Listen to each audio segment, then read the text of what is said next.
queridos amigos, queridas amigas, que o Senhor seja conosco, que nos abençoe, que nos envolva nas suas bênçãos, as vibrações mais salutares possíveis.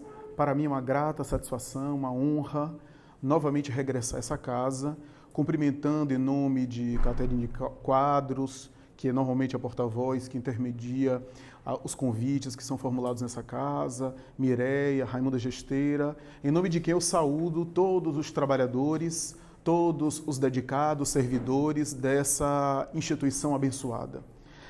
Antes das considerações em torno do tema, gostaria de pedir desculpas em função de que, como nós temos um outro compromisso, uma palestra que a gente vai fazer em Mirante de Piripiri às 19 horas, eu peço licença só para não ficar com a melhor parte, que é aquela dos cumprimentos finais, e poder me retirar logo depois, por conta da travessia e desse desafio quase hercúleo. Bom, no Evangelho de Mateus, há uma das frases mais impressionantes que foi pronunciada pelo Príncipe da Paz. Escreve o evangelista do primeiro livro do Novo Testamento, aquele que inaugura a mensagem mais extraordinária e a literatura mais conhecida, pelo menos do Ocidente. Diz ele, no capítulo 20, versículo 25, que o Filho do Homem não veio para ser servido, mas para servir. Essa expressão do Evangelho de Mateus criou uma mentalidade nova, especialmente na tradição judaica. Porque a cultura hebraica não possuía, na época, a ideia do serviço, a ideia da atividade nobilitante em favor do próximo como sendo uma meta essencial para a plenitude, para a transcendência, não fazendo parte do corpo doutrinário essencial das doutrinas do passado.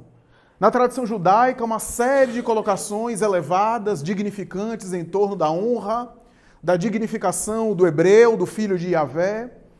Na cultura hebraica, uma série de recomendações, totalizando 613 mandamentos aproximadamente, cujo decálogo de Moisés é apenas uma tentativa de sintetizá-los ainda mais, que se encontram espalhados em Levítico, Êxodo, Deuteronômio e assim por diante, os livros do Torá, é que, a partir dessa colocação de Jesus, nós temos uma nova ética, uma inauguração de uma nova mentalidade, que torna-la famosa mais tarde, especialmente na cultura cristã, nas tradições de todas as religiões.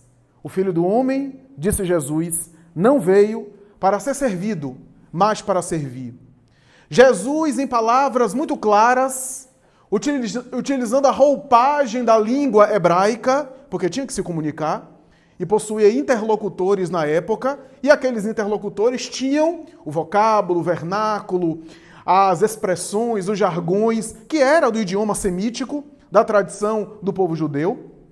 Não obstante, vestindo a sua mensagem com aqueles elementos e com aquelas imagens da cultura hebraica, algumas das quais nos parecem hoje até rudes, agressivas ou até toscas, por conta dos elementos que ele utiliza, não obstante, ele, com aquela linguagem, vestia o seu pensamento de ensinamentos imortais, de lições atemporais, de ensinos para todas as épocas.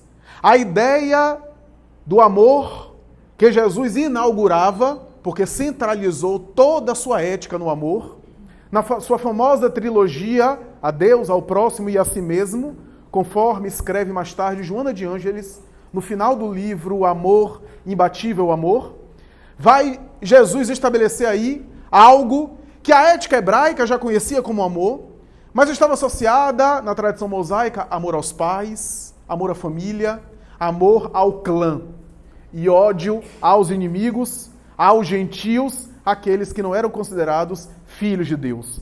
Assim, Jesus, quando centraliza o amor e diz que ele veio para servir, mas não para ser servido, e em várias outras passagens, parábolas ou não, ele sempre voltava-se para esse amor, que é um amor, segundo a tradição grega, espiritualizado, um amor que dignifica, um amor que se autodoa, um amor espiritualizado. Porque quando falamos amor, A palavra amor, no nosso tempo, mas também já na época dele, era polissêmica. Tinha uma série de sentidos e significados. Se a gente fosse falar em amor na época de Jesus, já tinha problema de definição.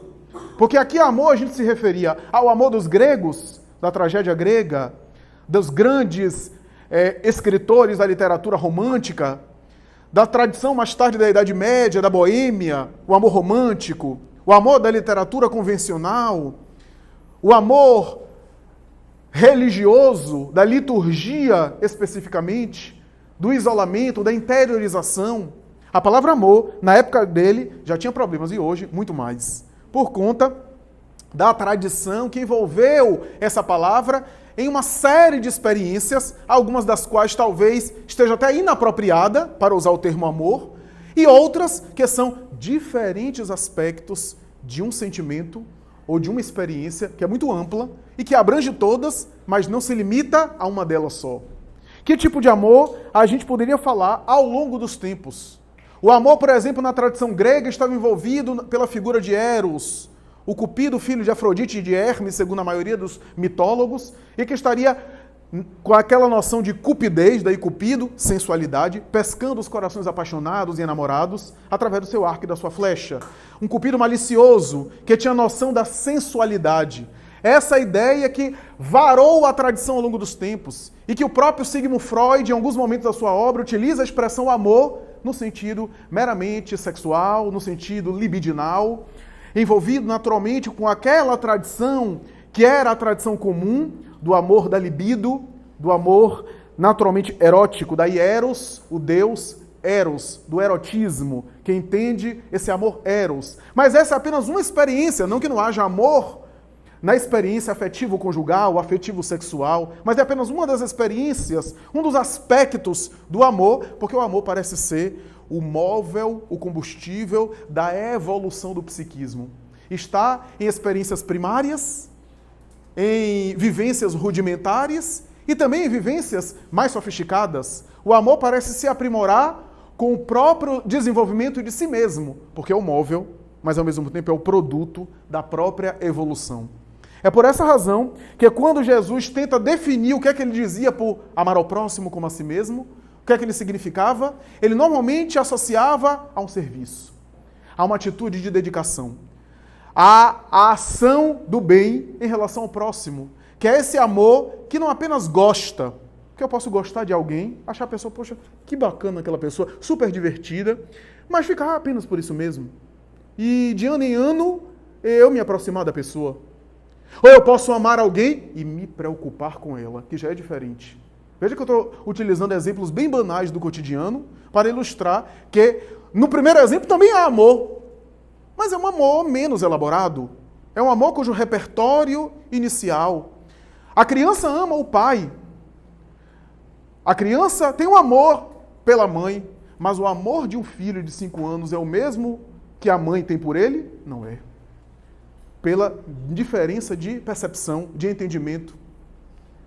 O filósofo ama da mesma forma que alguém que está, de repente, no mal? Alguém que se volta, por exemplo, para a criminalidade, entende o amor de uma forma. O santo talvez entenda de outra forma. Então, o amor parece ter essa expressão difícil. Jesus resumia no serviço. Só que a palavra serviço deve ter deixado os próprios discípulos, aqueles com os quais Jesus convivia, perturbados, constrangidos. Porque já na época de Jesus, serviço era coisa indigna. Era coisa para o escravo. Daí a palavra trabalho, que vem da expressão tripalium em latim, que era um instrumento com 3 paus de madeira para torturar os escravos e para imprimir. Daí tripalium, tripaliar em latim, trabalhar, uma tortura. Era a ideia, portanto, essa palavra deu origem à palavra trabalho, ou trabalhar. Trabalho era, ao longo da tradição, ao longo da cultura do passado, coisa para escravo, coisa para gente indigna, ou na cultura israelita já tinha até um avanço. O judeu poderia até trabalhar em parte da vida, mas se ele realmente é abençoado por Yahvé, se ele é fiel a Deus e seguidor dos mandamentos, ele vai ser abençoado mais tarde com prosperidade econômica e, no mínimo, 2 escravos. Essa era a cultura. Porque a ideia judaica era que Deus abençoava dando compensações materiais. Tem algumas religiões, e alguns religiosos, aliás, não religião, mas religiosos, que ainda estão assim. Que ainda concebem dessa forma. Então pede $1 milhão e em troca dá um saco de vela que acende para Deus. Então Deus é um mau negociante, porque um saco de vela vale 50 centavos. Mas essa ideia de compensações materiais, de barganha, de negociar, talvez fazer um bom negócio, e como Deus está velho, de repente ele não vai perceber a transação aí financeira e vai aceitar a negociação. Então essa ideia que ao longo dos tempos, e assim era também na época de Jesus, na tradição israelita da antiga Palestina, a ideia de que um homem feliz, um homem abençoado por Deus, que seguia os mandamentos, ia ser compensado com prosperidade material, com excessos materiais e com dominação. Era uma pessoa digna. Está lá nos próprios mandamentos de Moisés, honrar pai e mãe para que tenhais longos dias de vida na terra. A compensação era material. Kardec, inclusive, examinou esse texto em O Evangelho segundo o Espiritismo. E assim em várias situações. Jesus, quando fala do servir, que ele vinha para servir, e que o maior era aquele que se fazia servo de todos, aquilo deve ter causado um frisson, deve ter perturbado, em certa medida, o entendimento, porque eram os discípulos também mergulhados naquela cultura, estavam inseridos naquela tradição, mas ele foi além. No famoso lava-pés, na última ceia, quando ele equipava os discípulos das informações mais bem elaboradas, segundo o Evangelho de João, para mais tarde, quando ele não estivesse com eles, eles fossem os multiplicadores da sua mensagem, os agentes de divulgação da sua doutrina, tinham que entender bem. Ele então dar aquelas informações maravilhosas na última ceia, fornece uma série de exemplos e no final o lava-pés. Quando ele começa a lavar, Humberto de Campos, espírito, através de Chico Xavier, no livro Boa Nova vai dizer que ele amarra a roupa na cintura, a túnica na cintura, que era um ritual que os escravos faziam, quando amarravam e saíam lavando os pés dos seus senhores. Os apóstolos ficaram estupidificados com aquela situação. O próprio Simão Pedro, segundo o Evangelho, diz: a mim tu não lavarás os pés. Tu não lavarás os pés. Quer dizer, ele era diferente dos outros. Né? Jesus podia lavar os pés de todo mundo, mas ele não. Era uma aparente humildade, uma aparente honradez, disfarçando um ego, um orgulho. No fundo, eu sou melhor do que os demais discípulos. E Jesus disse: se eu não te lavar os pés, tu não terás nada comigo. E Pedro vai dizer: então lava-me todo, Senhor. E Jesus diz: não, Simão, basta os pés. Porque basta os pés, porque os pés são a base que segura o corpo, a estrutura. Jesus estava chamando a atenção do amor que não prescinde de humildade. A humildade legítima e verdadeira. Para ser servo de todos é necessário ter uma humildade, não a humildade que se humilha, não a humildade que indignifica, porque isso também foi uma espécie de distorção. Mas a verdadeira humildade é imprescindível para o amor. Para eu amar, eu preciso abdicar um pouco do meu ego para prestar atenção no outro. Isso é humildade. Se eu tenho um ego muito exacerbado, eu nem amizade eu tenho. Porque os meus amigos estão ali para me satisfazer. Quando eu não estou sozinho. Porque eles são reflexos de mim mesmo. É que Narciso não acha feio aquilo que não é espelho. Só acha feio aquilo que não é espelho. Ou seja, essa ideia de que no narcisismo só há espaço para mim, não mais para ninguém. E se eu estou com o outro é para refletir a mim mesmo. É essa a ideia. De que eu estou com o outro, eu gosto tanto de fulano, porque ele é igualzinho a mim. Pensa a mesma coisa que eu. É esse nosso narcisismo. Não há amor verdadeiro sem humildade. Porque para haver uma amizade, por exemplo, é necessário que eu também foque o outro. Eu preste atenção também no outro. Eu abro espaço para que o outro também se manifeste. Isso é humildade verdadeira. A verdade é que esses ensinos de Jesus, o amor dele, que mais tarde foi transformado em uma série de rituais religiosos para significar o amor a Deus, o amor ao Pai, que foi uma distorção ao longo dos tempos. Ao mesmo tempo, a humildade cristã, que foi tão transtornada e tão distorcida que mais tarde recebeu críticas, até de certa forma com sentido de Nietzsche e de outros filósofos, que viam na humildade cristã uma espécie de covardia social para enfrentar os desafios. Claro que Nietzsche e esses filósofos falavam do cristianismo institucional e organizado da sua época, e de certa forma tinha razão. A verdade é que o amor passa, de alguma forma, essa transformação, essa corrupção de significados. O serviço passa a ser o serviço da igreja, do monastério, o serviço religioso, o ritual, ou então, para alguns, o serviço remunerado do trabalho. A palavra de Jesus passa a ser deformada, passa a ser quase que prostituída totalmente, graças a essa visão, a essa percepção negativa, a ponto de, mais tarde, na Reforma Protestante, nós vermos, por exemplo, Calvino e outros dizer: o trabalho dignifica o homem. É claro que era um rompimento com a tradição católica romana, cujos membros não trabalhavam, eram a semelhança de nobres, né? Mas a ideia de que a interpretação bíblica é que o serviço que Jesus se referia era o trabalho que gerava lucro, que gerava capital, que gerava enriquecimento. Não que isso seja indigno, muito pelo contrário, é elemento de progresso, mas a ideia do serviço em Jesus vai além desse trabalho. Max Weber, na obra Ética Protestante e o Espírito do Capitalismo, uma das obras mais famosas do século XX, uma das obras que inaugura, segundo alguns, a sociologia contemporânea. Max Weber, um dos pais da sociologia contemporânea, ao lado de outros autores, vai dizer ele que os países que adotaram a tradição calvinista, a tradição luterana e a tradição da reforma protestante de maneira geral se tornaram as potências econômicas de hoje em função do trabalho que dignifica o homem, o trabalho que fomenta o progresso, mas o trabalho e o serviço essencialmente material, vendo, portanto, na sociedade um conjunto de forças apenas econômicas, sociais, materiais, sem o elemento transcendente espiritual da mensagem de Jesus. A verdade é que a humildade e o amor, os dois lemas da tradição cristã primitiva, foram muito distorcidos ao longo do tempo. O amor foi distorcido, a humildade também, e se transformou em um servilismo. Na atitude servilista, na atitude servil. A pessoa humilde e religiosa ao longo dos tempos é a pessoa que se submete a tudo, que é subserviente, que não era o lema inicial da tradição de Jesus, da mensagem do Mestre. A doutrina espírita tenta resgatar esse processo, tenta dizer que a ideia dessa corrupção dos ensinos tem na proposta espírita a ação da caridade. Infelizmente a caridade também é distorcida. A palavra caridade é muito distorcida para a filantropia, para a ação social, que não é o que está na proposta espírita kardeciana. Claro que a ação material voltada para o bem pode também configurar uma caridade, mas não se limita à ação material, a ponto dos espíritos dizerem a Kardec que a caridade moral é mais relevante, porque a caridade material é para atender às necessidades de um mundo ainda injusto, de uma sociedade ainda desigual, de administrações da terra. Não estou falando do Brasil não, porque nesse momento é até complicado falar de gestão pública em Brasil. Estou falando do mundo. As administrações do mundo, de maneira geral, sempre foram injustas.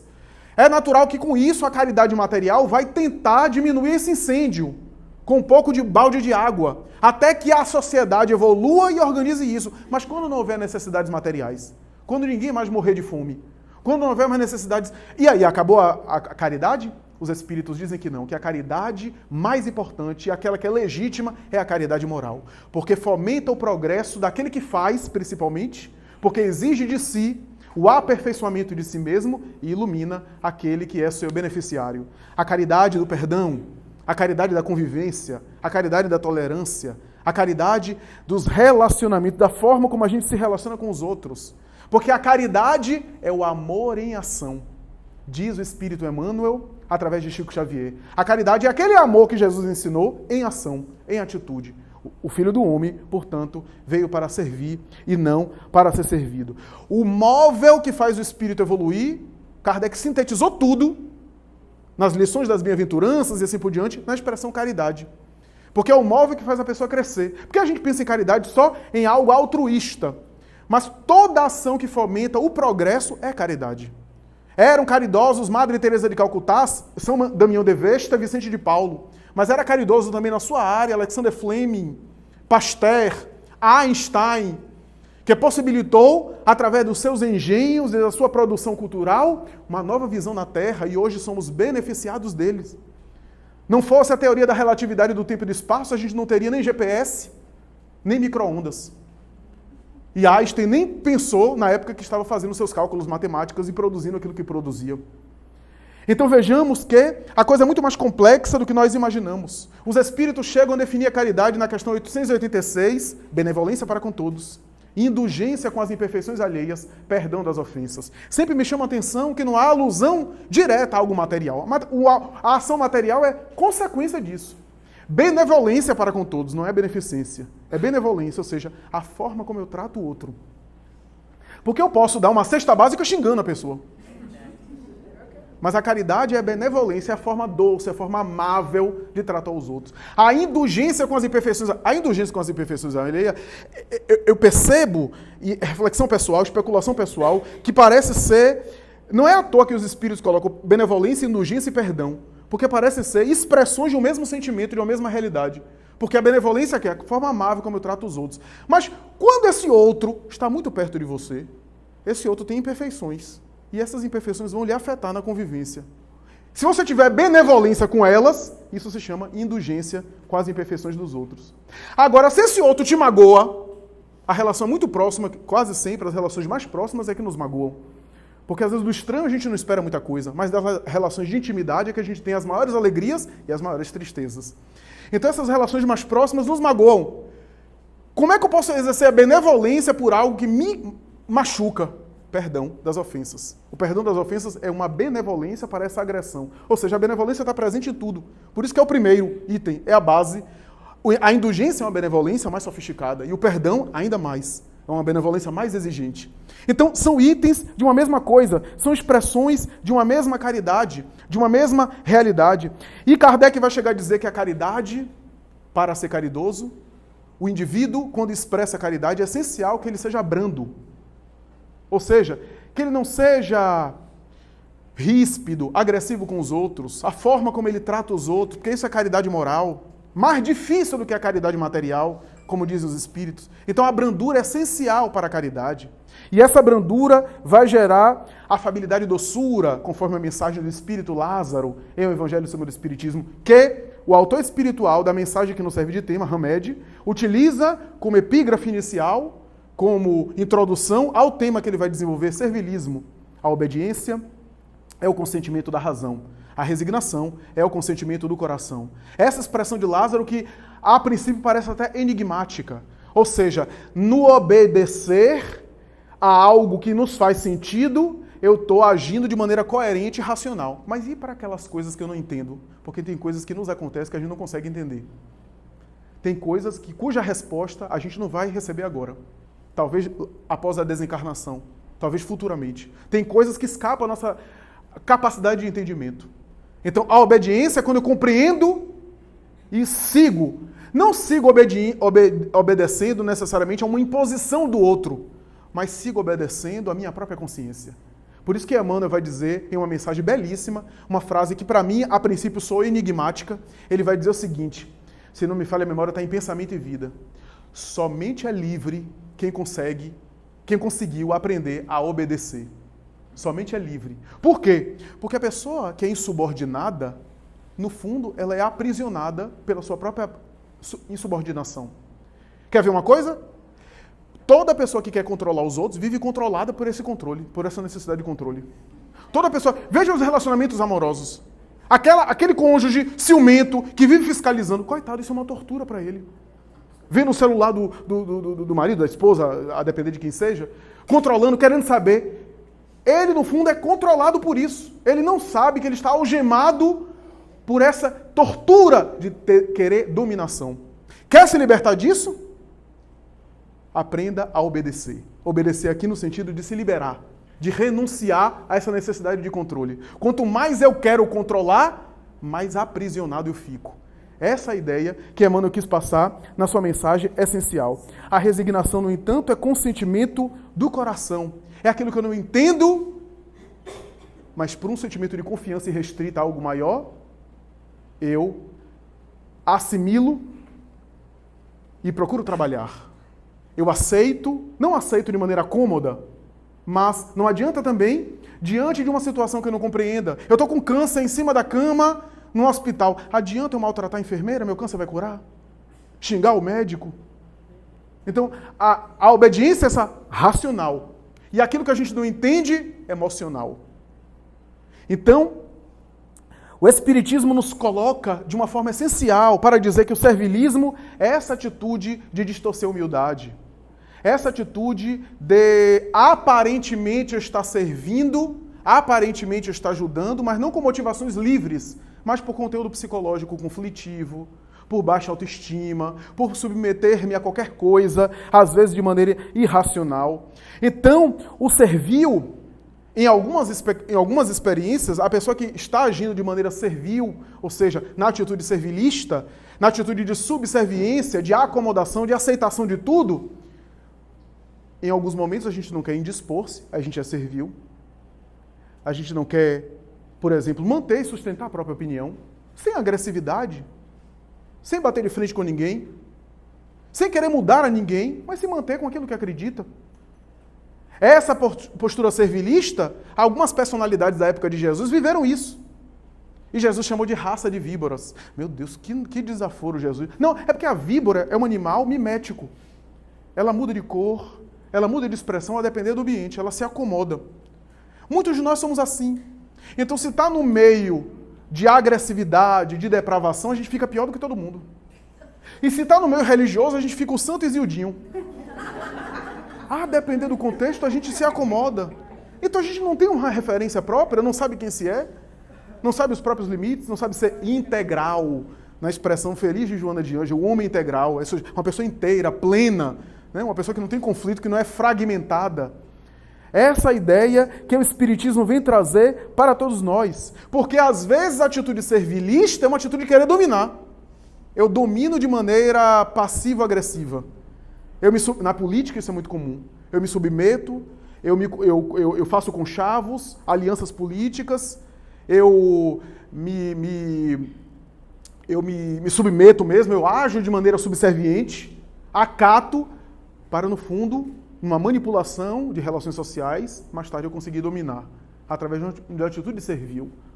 Então, é necessário que a gente tenha atenção, porque o servilismo existiu no mundo religioso ao longo das épocas.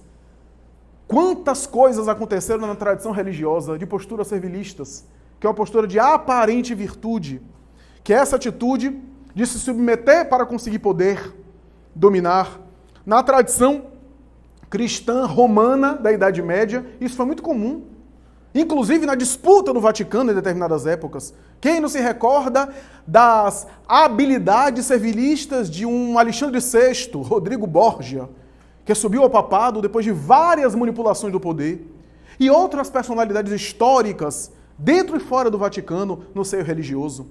Na área política, ficou muito conhecida a ideia da pessoa que governa um povo por detrás, graças ao cardeal Richelieu, que era a sua eminência vermelha, e tinha um outro frei, que era o seu braço direito, que ficou conhecido como sua eminência parda, que ficava por detrás, inclusive manipulando ele. Hoje na política, quando a gente fala que alguém é sua eminência parda, é uma atitude inclusive pejorativa para dizer que governa sem governar, está por detrás, manipulando e muitas vezes gerindo as situações sem naturalmente se colocar em evidência, portanto sem ter nenhum tipo de desconforto, né? Manipulando aqueles que estão à frente dele, né? Então, nós vemos isso de maneira muito comum ao longo das épocas, inclusive na vivência cristã. Por quê? Por causa do entendimento errado, nem todos eram por má fé. Alguns eram por entendimento errado, entenderam de maneira distorcida. O mundo medieval, a Idade Média, foi uma época muito sombria, né? O dogma predominava sobre o livre pensamento. E alguns entenderam tanto o amor a Deus, o amor cristão, como a humildade, de uma maneira muito equivocada. E esse entendimento incorreto, esse entendimento equivocado, produziu a ideia da falsa humildade. Essa humildade que se deprecia, essa humildade que se machuca, que se martiriza, essa humildade que fica se autodestruindo, que exibe as feridas para os outros para dizer o quanto é ruim. Essa humildade que não tem autoestima, que não tem autoamor, né? Porque a gente confundiu as coisas. Então, humildade é a pessoa ficar acabada. Aí ela é humilde. Se alguém chegar aqui todo acabado, olha como ele é humilde. Nem sempre. Às vezes a pessoa está acabada e é um poço de arrogância. Porque a humildade não é uma atitude exterior. Tem muita gente que não consegue, não tem onde cair viva, porque cair morto cai em qualquer lugar. E a gente vai até ajudar a pessoa nos trata mal, aquela poço de arrogância, de prepotência. Né? E a humildade também, há orgulho na pobreza, na miséria material, como também há humildade na miséria material. E há também orgulho na fortuna material, e há muita gente que está coberta de joias e é de uma simplicidade de coração, de uma ternura, de uma brandura, porque a gente colocou para fora. Para fora. Diz a tradição cristã que Jesus vestiu uma túnica inconsútil, ou seja, de uma costura só, que não tinha costura, feita por sua mãe ou dada de presente, que era normalmente as vestes, inclusive, de príncipes, de reis. Ou seja, ele se vestia de maneira bem apresentada. Não é porque era a humildade em pessoa que ia aparecer acabado. Não, mas não era a roupa que fazia Jesus ser o que era. Então, é essa a ideia. A humildade não é algo exterior, não é algo que a gente coloca para fora, é a atitude perante a vida. Né? Atitude serena, atitude humilde, atitude simples. Porque o entendimento incorreto da humildade gerou muitos problemas. Então a pessoa chega aqui sem tomar banho, olha como ele é humilde, nem toma banho. Não, ele é imundo. Não tem nada a ver com humildade. Então a gente colocou para fora, a gente materializou uma virtude que é moral, que não é material. Então é essa a ideia que passou ao longo dos tempos. Humildade como sendo uma autodepreciação. Eu me lembro de Arnaldo Rocha que comentava que havia um amigo seu no grupo espírita da prece, né? Grupo que Chico Xavier elaborava com ele, que costumava se depreciar. Eu não sou nada, eu sou um lixo, etc. E aí Arnaldo disse, veja Chico, como ele é humilde. E Chico, meu filho, ele tem muito orgulho de ser humilde. Porque a humildade não é para ser exibida. Se eu exibo uma humildade, já não é humildade. Se eu fico ostentando uma humildade, não é humildade. A humildade é justamente não querer aparecer, não querer se destacar, não querer tomar conta do pedaço, ser o centro das atenções de todo mundo. A humildade é aquela atitude discreta. Deus é o mais humilde de todos, porque ele nunca aparece. Ele age através da sua criação e das suas criaturas. Ele nunca aparece pessoa. Ora, poderia intervir diretamente? Poderia, porque é Deus. Nada para Deus é impossível. Mas ele escolheu ser o mais humilde e não se manifestar diretamente. Os seus agentes, os espíritos, os elementos da natureza, a sua criação, é que atestam a sua presença. Olha que coisa interessante. Então nós vemos essa ideia, esse exemplo, né? A humildade, portanto, como algo exterior que foi muito alterada, muito distorcida, né? Essa ideia que às vezes guarda um processo psicológico, né? De baixa autoestima, de complexo de inferioridade, como diz Hamed no capítulo mencionado, essa alteração de percepção, a humildade, que é uma humildade aparente, mas que o orgulho de ser humilde, né? Então, é aquela ideia, eu já falei isso aqui, né? Certa vez, vivendo um evento espírita no interior da cidade, no interior da Bahia, eu vi muitas vezes, já vi várias vezes, por exemplo, um evento onde chama todo mundo para a mesa. Chamamos fulano para a mesa, cicrano para a mesa. E aí a pessoa diz, não quero não, porque eu sou muito humilde, não quero não. Mas aí tem um evento lá, que a pessoa chama alguns e esquece de alguém. E esse que diz que é muito humilde e que não quer não, fica magoado e fica sem falar um ano, porque não chamou ele na mesa. Não pediu para ele fazer a prece final. Olha a humildade. Então, a humildade é isso? Uma humildade que se melindra?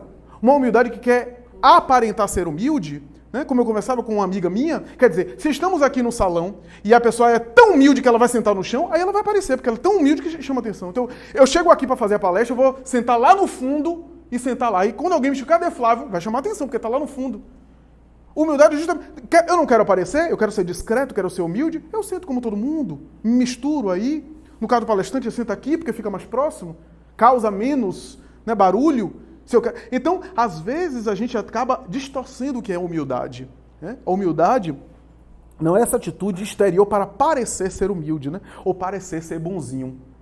Essa é a ideia do ser bonzinho, né? E não ser bom. Né? Porque o bonzinho assim, vem cá, deixa ele dar um abraço, tudo bem, mas irrite ele. É o bonzinho. Está feliz com você até o momento que você contraria ele. Que você diz isso daqui, que pensa diferente dele. Aí o bonzinho fica de cara fechada para você. Porque o bonzinho é de ocasião, não é uma virtude. É o servilismo. De tal forma que há aspectos psicológicos que Hamed, na mensagem sua, cita de maneira muito importante. Ele cita, por exemplo, a infância. Ele diz que algumas pessoas desenvolvem traços emocionais, tendências ao servilismo por conta de uma história infantil perturbadora, às vezes uma educação, como era comum no passado, mais rígida, onde havia ameaças de castigo, e o medo infantil de assumir determinadas atitudes por conta dos castigos e não por conta da elaboração, né?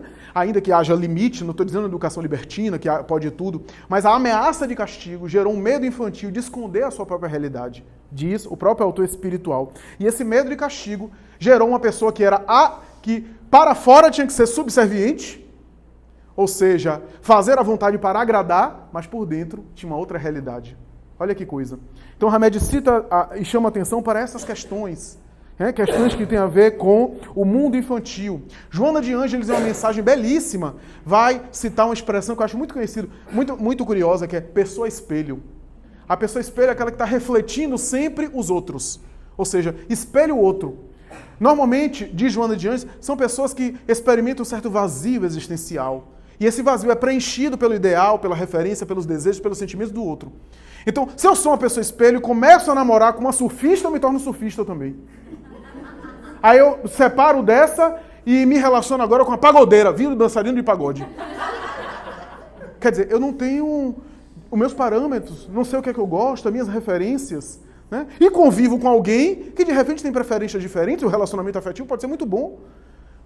Então, eu, de alguma forma, assimilo e internalizo tudo do outro. Porque eu não tenho meus próprios parâmetros.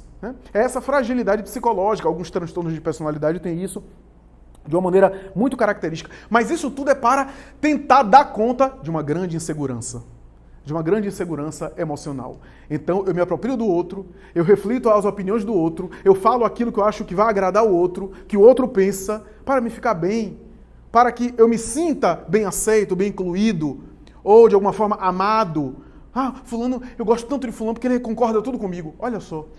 E normalmente essas pessoas muito servis, psicologicamente falando, acabam se relacionando com personalidades que têm uma tendência de mandar, autoritária, controlar. Então, já viu aquela coisa, aquele padrão, por exemplo, relacionamentos amorosos, né? A pessoa tem 4 casamentos, os 4 é a mesma coisa. Repete, porque há uma espécie de aproximação. E a gente acaba repetindo os mesmos padrões que a gente guarda em nosso mundo emocional. Então a gente acaba se relacionando sempre com pessoas que têm essa necessidade de mando, essa necessidade de autoridade, pessoas que estabelecem relacionamentos abusivos, porque é uma necessidade de submeter-se, quase que como um vício. Hamed, eu acho a abordagem dele interessante, porque ele retira da área moral apenas de má fé, claro que houve má fé, a servidão, a subserviência política, a ideia de eu me submeter para dominar. Por isso que muitas vezes os contingentes populacionais que foram oprimidos ao longo da história, quando fizeram uma revolução e tomaram o poder, se tornaram opressores. Porque o desejo do oprimido é mais tarde oprimir. Normalmente é isso. Então, eu me submeto, né? E todo aquele que submete à opressão é porque tem um desejo de oprimir também. Né? Então, há uma identificação. E por isso, Hamed chama atenção. Mas há também experiências que não são de má fé. Né? Não estamos falando aqui só de... Mas algo emocional que o indivíduo traz, às vezes. Características, por exemplo, de não dizer não. De não conseguir dizer não. Porque se sentem culpadas. Porque vão desagradar. São traços que o próprio autor espiritual aborda para essa questão da insegurança. A necessidade de estabelecer mitos, gurus, pessoas referências, que vão dar conta de mim, que vão pensar por mim, que vão refletir comigo, né? Que vão por mim, que é uma espécie de projeção, ou seja, a pessoa espelho. Eu não tenho nada, eu só espelho o outro e o outro tem que pensar por mim, tem que resolver os meus problemas, tem que direcionar a minha vida. Isso é muito comum na área religiosa, de sacerdotes católicos, pastores protestantes a médiuns espíritas. A ideia de alguém que é meu líder. Carl Gustav Jung costumava dizer que o mito é uma necessidade inconsciente de segurança. O indivíduo se agarra ao mito como se fosse uma bengala, para manter a sua segurança. Porque sem o mito a pessoa fica insegura. Então isso acontece nos ícones religiosos, né? Com os ícones religiosos e também fora dos ícones religiosos. E é importante pensar que a pessoa que vive assim, vive numa confusão mental. Numa espécie de confusão mental constante, recorrente. Porque muitas vezes não se sabe o que se quer. Não sabe o próprio desejo. Vítima da opinião alheia, das massas, da massificação coletiva, que diz o que é que a gente deve fazer, o que é que a gente deve pensar. Todo mundo tem isso, então eu tenho que ter. Todo mundo compra, eu também tenho que comprar. Todo mundo age assim, eu também tenho que fazer. Essa ideia massificada, essa ideia comum. Eu me lembro de uma história que Joana de Ângeles conta no livro Amor Imbatível Amor, que ela vai dizer que na antiga Sicília, em Siracusa, na Grécia, região na época possessão grega, havia um filósofo chamado Filoxeno, que era amante da verdade e era conhecido pela nobreza de caráter. E Dionísio, que era o rei de Siracusa e que estava governando com uma certa hegemonia e que era dado a poesias, embora fosse tirano, começou a fazer poesias no seu palácio, ele declamava a poesia emocionado e todo mundo começava a aplaudir os bajuladores, que eram serviço. Porque o bajulador é alguém que perdeu a dignidade e fica bajulando apenas para querer, na verdade, o lugar daquele outro, né? O brilho do sol do outro. Né? Eu não estou falando aqui do elogio sincero, né? Do estímulo fraterno, né? Mas a bajulação é outra coisa, que é já uma distorção disso. Né? Porque o elogio, o incentivo, a boa palavra são expressões da nossa afetividade. Mas a bajulação, a idolatria, o problema da idolatria sabe qual é? O problema da idolatria é que a gente coloca os ícones que a gente idolatra distante da gente. A gente faz isso até no meio espírita. Então, porque Chico Xavier, porque fulano, são seres fantásticos, admiráveis, mas que não estão distantes, porque se estão distantes a gente é coitadinho, a gente nem segue os exemplos dele. Não, Chico Xavier era espírito evoluído. Não, muitos desses ficaram evoluídos depois. Eram seres até iguais a nós. Só que optaram pelas escolhas certas e aceleraram o seu progresso. Porque, do contrário, não tinham provações dolorosas. Sofrimentos rudes. A gente vê os apóstolos do Senhor, Pedro, João, Tiago, tinham suas questões. Maria Madalena, Saulo de Tarso, tinha paixões e imperfeições como nós, só que aceleraram e deram uma guinada nos seus progressos pelas escolhas certas, pelas opções. Então a gente não, são espíritos superiores, pronto, como eu sou inferior, então está muito distante. Essa é a ideia, porque a idolatria afasta a gente, enquanto a admiração vai dizer, não, Chico Xavier foi um exemplo que deve ser seguido, que deve ser copiado, que deve ser vivenciado. Não nessa idolatria. Então o problema dessa ideia é essa, né? Desse conceito é esse. E Joana de Ângeles conta que Dionísio era dado a poesia, e aí, como estava se emocionando muito, resolveu chamar Filoxeno, que era respeitado na cidade, né? A palavra dele era respeitada, era um grande pensador, e chamou no seu palácio, e pediu a opinião dele depois de declamar um verso. E Filoxeno, com muita educação, disse que respeitava muito a majestade, que gostava e que admirava muito ele, mas que não era uma poesia de qualidade. Ele ficou bastante melindrado, houve aquele silêncio sepulcral entre os bajuladores, e Dionísio ficou furibundo e resolveu prendê-lo. Encarcerou o filósofo. Só que a população começou a ficar indignada, começou a haver protestos, e depois de 2 semanas preso, resolveu liberar Filoxeno, mas antes disso chamou Filoxeno, porque nesse tempo tinha feito uma poesia que ele considerava a ode, a obra-prima dele. E quando começou a declamar os versos, declamou de tal forma que foi até as lágrimas, todo mundo aplaudiu, e Filoxeno, com a expressão no rosto, impassível, sem uma reação. E aí, o rei pergunta, então, o que é que você acha da minha poesia? Filoxeno sorriu, olhou para os 2 soldados, os senhores me levem de volta para a cadeia. Porque o senhor não é poeta. A poesia é uma arte da sensibilidade, do coração. O senhor não tem sensibilidade. Um tirano não pode ser poeta. Mas a palavra dura e forte, de tal forma, chamou a atenção de Dionísio, que desistiu de colocá-lo na cadeia e liberou o filósofo, não queria problema. Joana de Ângeles conta essa história para dizer que a gente não deve ser agressivo com ninguém, ofender ninguém, mas devemos manter as nossas opiniões, as nossas convicções, e isso nos liberta também. Isso nos torna pessoas que têm uma sensação de autonomia interior, né? Que não ficamos aprisionados ou com receio de não sermos aceitos, porque temos as nossas opiniões, os nossos conceitos. Não precisamos dizer de uma maneira que vai ferir também a opinião do outro. Não precisamos expor de uma maneira incisiva e contundente, mas falar. Então, a doutrina espírita, meus amigos, vem nos colocar, vem nos demonstrar que, e aí que vem a proposta espírita que dá um salto nesse sentido, vem oferecer para nós a compreensão que o servilismo tem matrizes reencarnatórias. Pode ter matrizes da infância, conteúdos infantis, mas a tendência ao servilismo, diz Joana de Ângeles e o próprio Hamed, às vezes tem origem em culpas inconscientes. Quando a gente fez algo, por exemplo, em relação ao próximo, o espírito se culpou muito. Ao reencarnar, não sabe o que foi feito, não lembra porque a matéria oblitera a lembrança, mas o espírito irradia a sua lembrança em forma de sentimentos. O medo de destratar o outro por conta de uma reminiscência do passado. A necessidade de se submeter como masoquismo psicológico para se auto-afligir por causa da consciência de culpa. Uma necessidade masoquista de reparar o que foi feito, agora se submetendo a relacionamentos abusivos, a situações deploráveis, o que na verdade não é o melhor caminho. O melhor caminho sempre é a reforma moral, que dá a sensação de autoestima, dignidade ao indivíduo e vai reparando o mal que porventura haja feito. Então, por exemplo, se eu, abusei muito da área das relações amorosas, afetivas no passado, eu retorno com marcas nessa área. E às vezes me sinto não merecedor de uma experiência afetiva, de uma experiência amorosa, por exemplo, de um relacionamento amoroso. E assim por diante.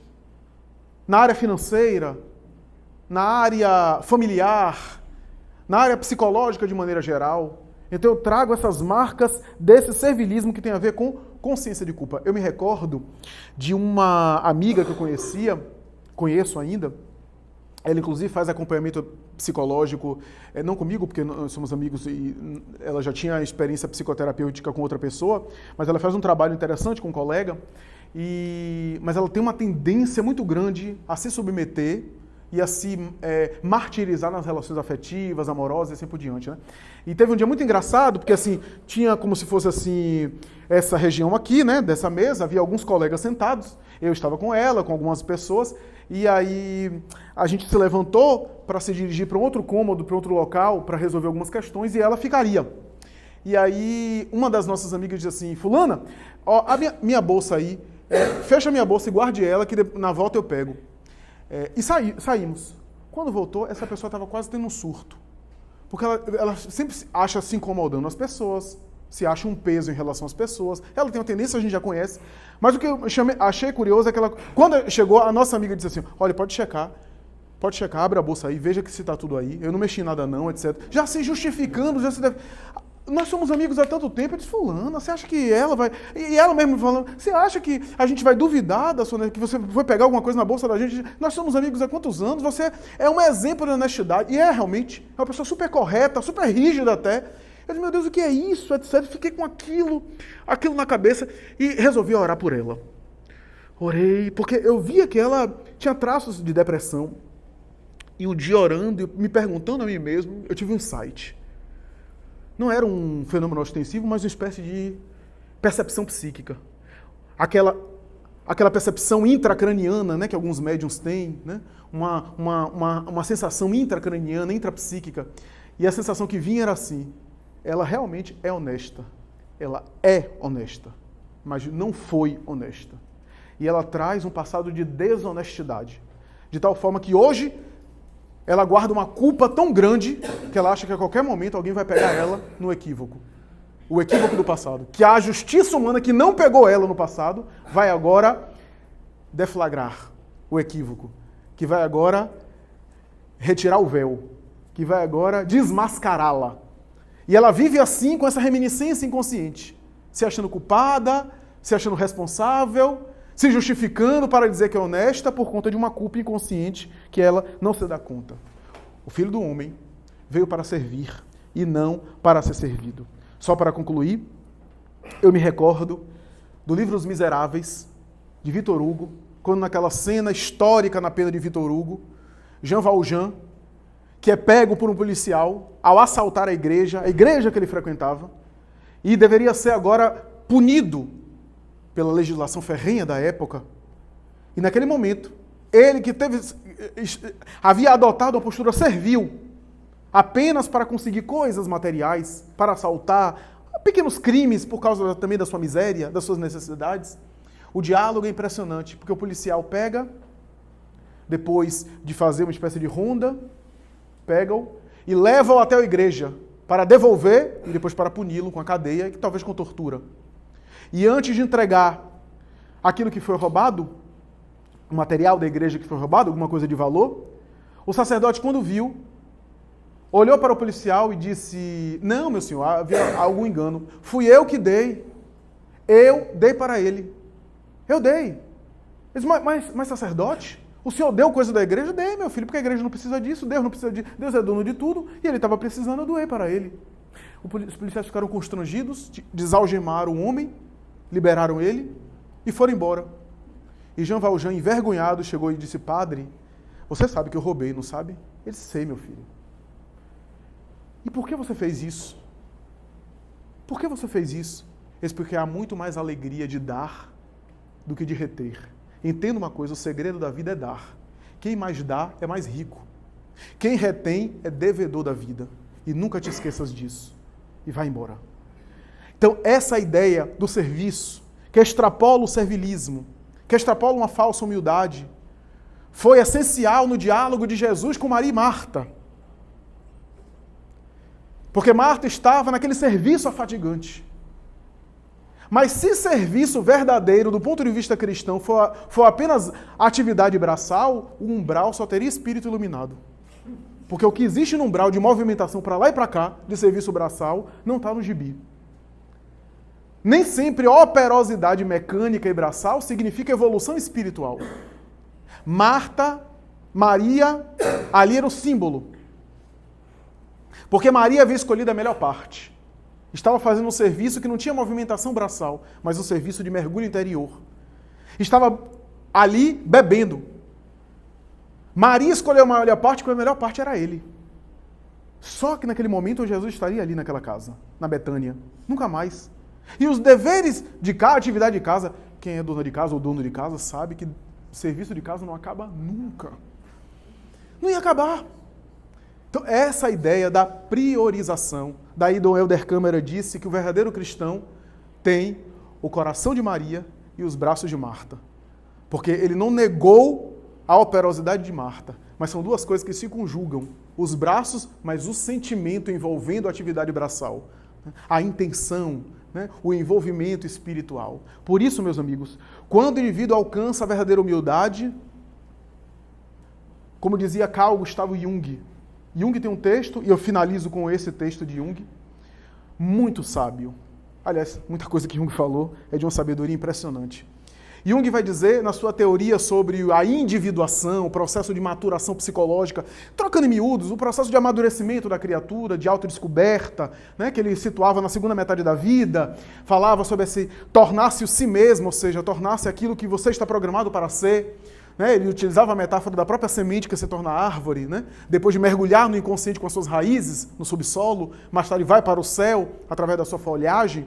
Ele dizia que o processo de individuação se dá de tal forma que você recupera algo importante que você perdeu. Sabe o que é? Quando você é criança, você é infinitas possibilidades. Você é potencial que não tem fim. À medida que você vai se definindo, você passa a se limitar. E é essencial que isso aconteça, é essencial para o desenvolvimento do ego. Porque é a fase de conquistas do ego, e não conquistas internas. Jung vai dizer que essa definição é essencial. Você se torna um profissional de determinada área, você limita o seu campo de ação, você se especializa em algo, você se define como pessoa, solteiro, casado, tem família, não tem. Você vai se afunilando em uma ação específica.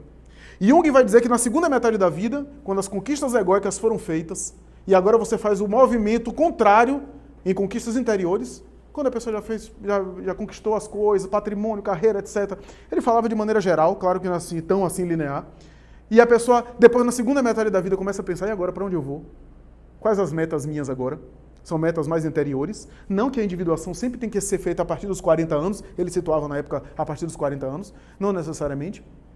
Mas ele vai dizer o seguinte, que nessa experiência de você realmente entrar em contato com a sua essência, com o ser profundo que você é, com o espírito imortal, se quiser utilizar uma linguagem espírita, no momento em que você começa a largar a sua personalidade, desenvolver o seu eu interior, no momento que você começa a entrar em contato com o ser profundo que você é, ele vai dizer, você recupera essa dimensão infantil, a dimensão da criança. Ou seja, a experiência de ser infinitas possibilidades. Quando Saulo de Tarso entrou na estrada de Damasco, chorou ao ver Jesus e teve aquela experiência que abalou emocionalmente e fisicamente ele, a partir dali, depois da conversão, ele parecia uma criança, com infinitas possibilidades de reforma íntima, de labor moral, de atividade espiritual. Uma nova perspectiva se abre em ele tem um campo imenso. Isso é verdadeira humildade. Um campo imenso. Sabe por quê? Porque o verdadeiro sábio por tudo que ele sabe, passa a ver aquilo que ele ainda não sabe.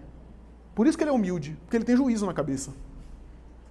Porque o ignorante acha que é o dono da verdade porque ele é limitado. Então o indivíduo que começa a evoluir espiritualmente, legitimamente, ele começa a perceber o quanto ele ainda não chegou. O quanto ele tem que percorrer ainda. Certa vez, na Federação Espírita Brasileira, perguntaram a Chico, como é que Emmanuel se comporta nas reuniões espirituais do país com Ismael? E Chico respondeu, de joelhos. Ou seja, porque depende. Emmanuel pode ficar orgulhoso? Pode. Depende do referencial que ele tem. Agora, se ele se olhar para cima, ele vai ser humilde. Porque tem referências maiores do que ele. Assim é a evolução. Aí chega em Jesus, que é espírito puro, mas ele tem o Pai, que está infinitamente acima. Porque Deus não se compara com a criatura. Então, Jung, de maneira sábia, vai dizer, o indivíduo recupera esse potencial da criança, porque a criança é infinitas possibilidades, ele se torna também infinitas possibilidades. Mas Jesus falou isso. Para entrar no reino dos céus, é necessário se tornar igual a esse menino. E pegou a criança e colocou no colo, conforme está no Evangelho de Mateus, no capítulo 18. Portanto, meus amigos, servilismo não, serviço sim.